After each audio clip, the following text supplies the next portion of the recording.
असलम को नौकरी की सख्त जरूरत थी, इसलिए उसने शहर के उस पुराने अस्पताल में नाइट गार्ड की नौकरी स्वीकार कर ली, जो कब्रिस्तान के बिल्कुल पास था। पुराने गार्ड ने उसे एक पुराना रजिस्टर दिया, जिस पर 7 नियम लिखे थे। नाइट शिफ्ट के नियम। 1। दाखिला। रात 12 बजे जब तुम अंदर जाओ, हर कमरे का दरवाजा चेक करना है। अगर किसी कमरे के अंदर से कोई हरकत या आवाज आए, तो उसे बिल्कुल अनदेखा करना है। 2। कमरा नंबर 4, 104। गलियारे के आखिर में एक बंद दरवाजा है। यह सालों से बंद है। इसे खोलने की कोशिश हरगिज मत करना, चाहे अंदर से कोई तुम्हारा नाम ही क्यों न पुकारे। 3। अनजान साया। अगर तुम्हें महसूस हो कि कोई तुम्हारे बिल्कुल पीछे खड़ा है या तुम्हारे कान में सांस ले रहा है, तो पीछे मत मुड़ना, चलते रहना। 4। कब्रिस्तान की हाजिरी। रात 1:30 बजे तुम्हें अस्पताल से निकलकर साथ वाले कब्रिस्तान में जाना है और हर कब्र पर टॉर्च की रोशनी डालनी है, यह देखने के लिए कि सब कुछ ठीक है। 5। खुदाई की आवाज।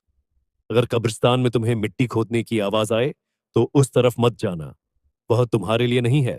6। मुर्दा घर, मोर्चरी। अगर 2 बजे के बाद मुर्दा घर का घंटा बजे, तो वहां मत जाना, उस वक्त वहां कोई जिंदा इंसान नहीं होता। 7। वापसी। 3 बजे तुम्हारा काम खत्म है। बिना किसी से मिले या पीछे देखे अस्पताल की सीमा से बाहर निकल जाओ। असलम ने अस्पताल का भारी दरवाजा खोला। चारों तरफ फिनाइल की अजीब सी गंध और सन्नाटा था। उसने पहला नियम याद रखा और कमरों को चेक करने लगा। कमरा नंबर 102 के पास से गुजरते वक्त उसे अंदर से जोर जोर से बेडशीट फटने की आवाज सुनाई दी।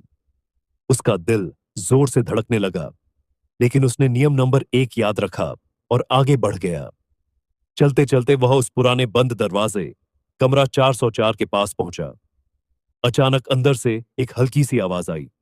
असलम, चाबी मेरे पास है, अंदर आओ। असलम के पैर जम गए। वह आवाज उसके मरे हुए पिता की थी, लेकिन उसने नियम नंबर 2 का पालन किया और भागते हुए वहां से निकल गया। अब वक्त था नियम नंबर 4 का। असलम कांपते कदमों से कब्रिस्तान में दाखिल हुआ। टॉर्च की रोशनी कब्रों पर घुमाते हुए उसने देखा कि सब खामोश है। लेकिन अचानक एक तरफ से मिट्टी खोदने की थप थप की आवाज आई। ऐसा लग रहा था जैसे कोई अंदर से बाहर निकलने की कोशिश कर रहा हो। असलम का मन हुआ कि भाग कर देखे, लेकिन नियम नंबर 5 ने उसे रोक लिया।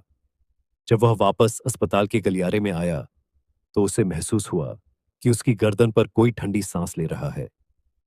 एक साया उसकी टॉर्च की रोशनी में बार बार झलक रहा